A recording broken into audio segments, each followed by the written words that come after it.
Good morning, everybody. I hope you guys are doing awesome today. We are going to start talking about Chapter 8 and our bonding concepts, or why atoms hang out together, just like you guys all like to hang out together. Atoms do the same thing, which makes sense because we are a bunch of atoms. You need to understand, first of all, that the entire world is basically a compound or a mixture. It's very rare to find unbounded atoms in nature because that's the lowest amount of energy, and the easiest way for them to do that is to hang out together, is to form bonds. So that's what we're going to be looking at in this chapter, is why these bonds form. So the first section talks about types of chemical bonds. What really is a chemical bond? It is a pretty difficult answer. We're going to try to break it down and make it as simple as we can, that it really simply is the energy needed to break a bond. Well, this energy, where does it come from, and how does this work, and what kind of energy is needed? Well, it really depends on the type of bond that you have. Now, we have to go back to remembering that the basis of our atom is that we have a nucleus, which makes up of protons and neutrons. Protons are positive. Neutrons do not have a charge, makes our nucleus positive. And then we have the electrons on the outside that are negative. And so the bond energy is needed to break that bond, but it's going to depend upon what type of interaction we have. So as we take a look at this, you guys can see that if we take a look just on this half right here, section A, that we have two hydrogen atoms.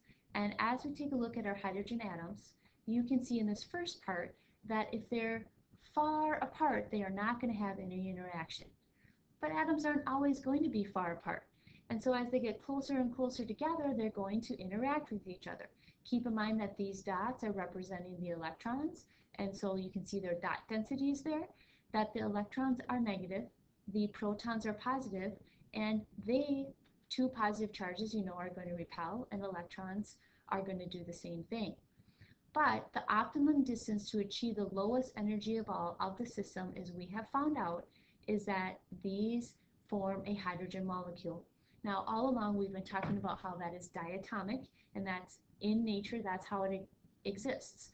Well, the reason it exists like this in nature is because this requires the least amount of energy. So if we take a look at this diagram here on the right, you can see we have energy increasing in kilojoules per mole, and then we have internuclear distance, meaning the attractive forces that we have in between them. So the energy is going to decrease as atoms move closer and closer together. So you can see this here, that we have 0, and we have this significant drop right here, and this formulates what our bond length is, and you can see that here, between our hydrogen bond. Now, that potential energy is going to be dropping. However, there's a great increase right after those molecules start moving apart from each other. And so it goes back to our first diagram. You can see here that there isn't any interaction. However, in order for this to be diatomic, it has, in nature, this is the most optimum bond length between these two. And again, that has to do with the protons and electrons and how they are forming. So what determines this bond length? So the distance between the bond length has to do where there is minimum repulsion. So minimum repulsion between the two protons and two electrons, but maximum attraction. Keep in mind that this is a water molecule over here, and you can see that there's going to be some attraction between the positive side and the negative side, and that is going to determine our bond length. And so in these bonds, what that attraction is going to determine about how easy it is to break them apart or keep them together, which has to do with our bond continuum. You saw this in general chem, that we have metallic, ionic, and covalent bonding. You have to remember that metallic bonding is a sea of delocalized valence electrons. So if I have some aluminum foil, for instance, you can see that that's a +3. That aluminum has its +3 charge, and it's just going to have a bunch of electrons flying around all of this. So when you take a piece of aluminum foil and you crumple it up, it's just these things that are realigning. That's why metals are very, very malleable. Then you should know ionic bonding is a transfer of electrons, usually a metal cation to a non-metal. That's what that stands for, anion. So salt, NaCl, is an example of ionic bonding. Then we have covalent bonding.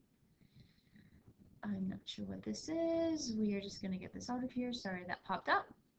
All right, so covalent bonding, we have intramolecular and we have intermolecular. So if we take a look at covalent bonding, make sure you go ahead and write this down, that it is intramolecular, I-N-T-R-A, molecular. So what that means is that intramolecular, they are sharing their electrons. So covalent bonding is sharing their electrons. Within the sharing of electrons, we have these different scenarios. So covalent bonding, you should recognize that we have polar covalent and we have non-polar covalent. Remember, we talked about the tug of war. If I have polar covalent, I have unequal sharing. One side is holding on to most of the rope, the other side is still holding on, but most of the electrons are in one direction. And then we have a nonpolar where the equal sharing of electrons, that no one's winning that tug of war, the flag is staying right in the middle. Then within covalent bonding, I have intermolecular. So what that means is that the molecules within themselves have some attractions.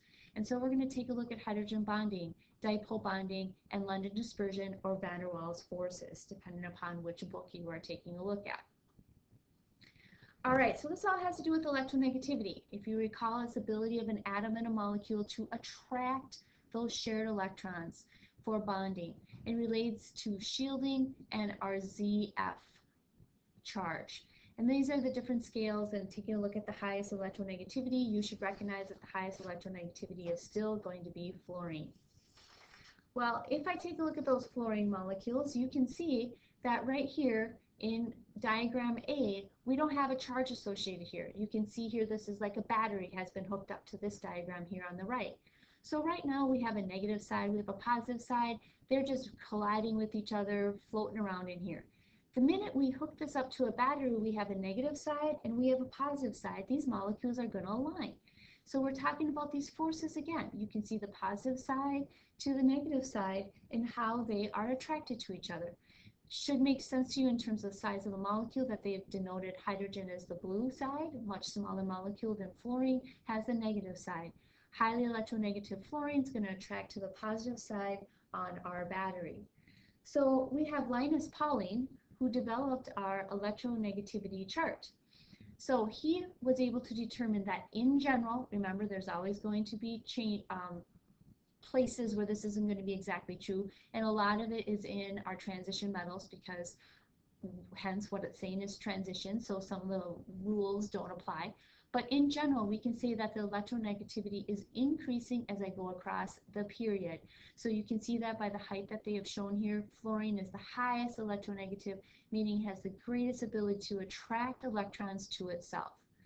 Then as I go down the side, go down a family, it's decreasing in electronegativity. What is that? I am sorry, I should read that, but I'm not going to. So this is a decrease in electronegativity as this is going down. So meaning that it doesn't have the greatest ability to attract electrons. That all affects the type of bonding that it's going to make. So if I have something that's low electronegativity, it's most likely to form cations. Again, you should recognize that cations are mainly going to be metals, something that you just need to keep in your brain there, and metals are on the left-hand side of the periodic chart. Undergoes oxidation, there's those redox equations again. This is coming back. Remember, Leo goes Ger, so this is a loss of electrons. We are talking about oxidation. It's most likely to be the anode side, that's just talking about the positive side of the battery, which we are going to investigate more in class. Then the opposite of that would be something that has high electronegativity, which is going to be, the anions are going to be our nonmetals.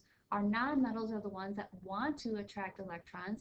So in our little Leo goes Ger, if you recall, this is going to be our Ger side of the equation. They are gaining electrons, which is our reduction. And in terms of the battery, it is going to be the negative side. So we're going to take a look and we are going to investigate this in class, what it means to be a cathode and an anode, and if we can talk about its electronegativity. All right, that's it for today. You guys have a great night, make some good choices, and get some rest.